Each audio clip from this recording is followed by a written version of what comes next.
Okay, so, lumipat tayo dito sa station to, traverse. So, nag-traverse tayo, engineer. Ngayon, kapag nakatayo na tayo sa station to, pindutin lang ang 7 station. Itong station 7 na yan, yung 7 na yan, direct key na 7 na nandyan yung program na station. Lagi nating magagamit yan sa bawat paglipat ng istasyon, sa bawat pagtayo ng instrument. Pag set up, dyan at dyan tayo mag-uumpisa. So, 7, press natin. Always, known. 1, direct na engineer. Ang ilalagay ko na lang dyan, i-input ko na lang yung name niya na station to. Ilagay ko, Ayan. Enter.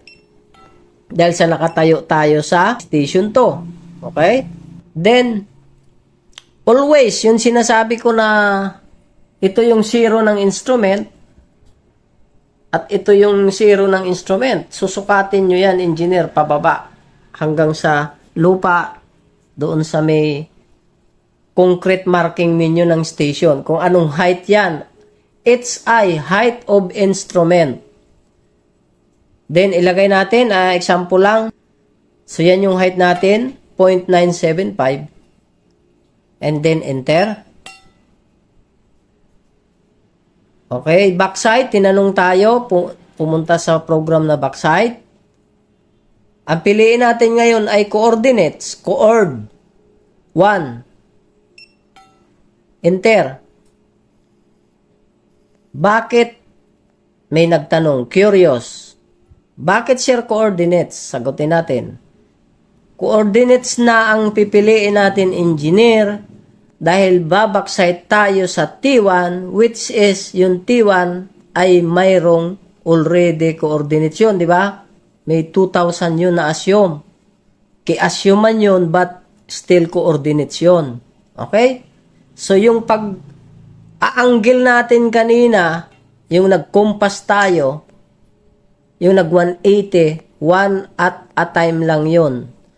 Ngayon, ang tumatakbo sa atin ngayon, throughout sa survey, ay coordinated na lahat ng mga points. Siyempre, pati yung istasyon. One at a time lang yun kanina. Kaya, always, coordinates yung pipiliin nyo, engineer. So, proceed tayo sa coordinates, enter, or 1. Pwede ka na dyan direct engineer 1, o kaya enter. And then, backside, sinabi niya, input backside point.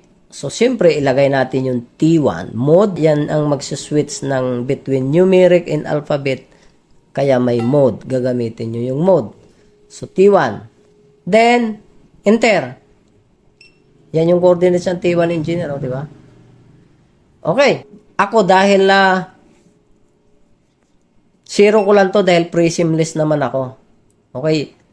So, using prism list tayo. So, kapag prism list engineer, wala kang height of instrument. Zero yon, walang constant yon.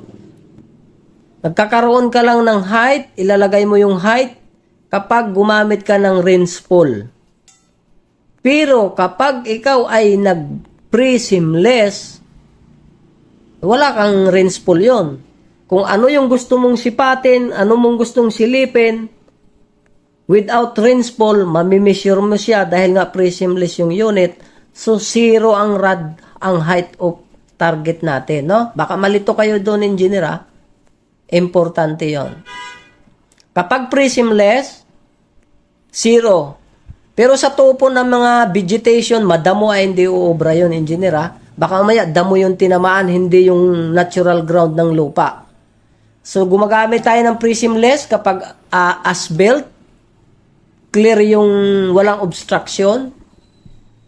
So, yan, prismless tayo, no? Hindi all the time ng survey natin, naka-prismless tayo. So, may mga certain yon kasi kapag prismless, tandaan natin, engineer, walang obstruction or as-built.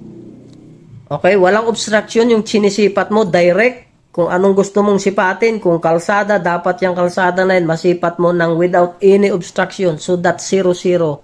No rad height yon. No rinse pull height. Ang range-full height, applicable yun kapag prism only yung distance natin. Okay? So, yun. Kapag prismless ay dapat engineer ay 0 lang, ha? Okay. So, 0. Dahil prismless ang gamit ko sa ngayon, 0 ko lang. Record. Enter. So, itong lumabas na azimuth na yan, yan yung computed azimuth from station to backside sa T1. So, itututok nyo yung total station nyo sa T1, yung telescope, itutok nyo yan doon sa T1, and then, pwede mo siyang i-measure, pero hindi kinakailangan talagang i-measure. Pwedeng i-enter mo lang yon. Importante itong azimuth na ma-set mo doon sa alignment, nakatutok yan sakto doon sa station 1. And then, enter. Okay? Nakaset na tayo ng traverse. Ituloy natin yung topo natin, as-belt. Okay? So ngayon, measure ako. Tuloy natin yung as-belt natin. Measure.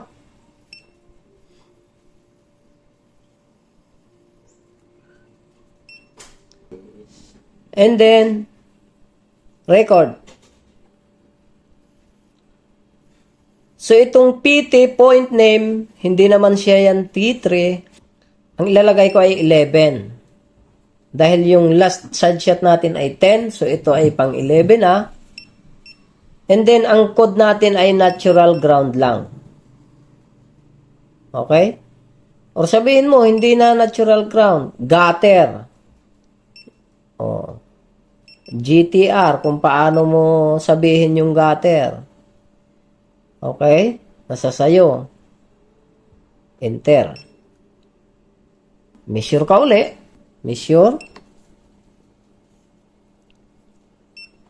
Then record.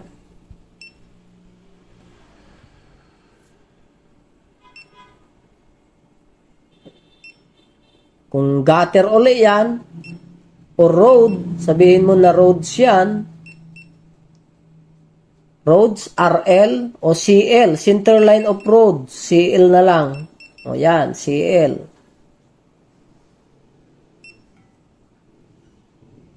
And so on. Measure ka uli. Measure.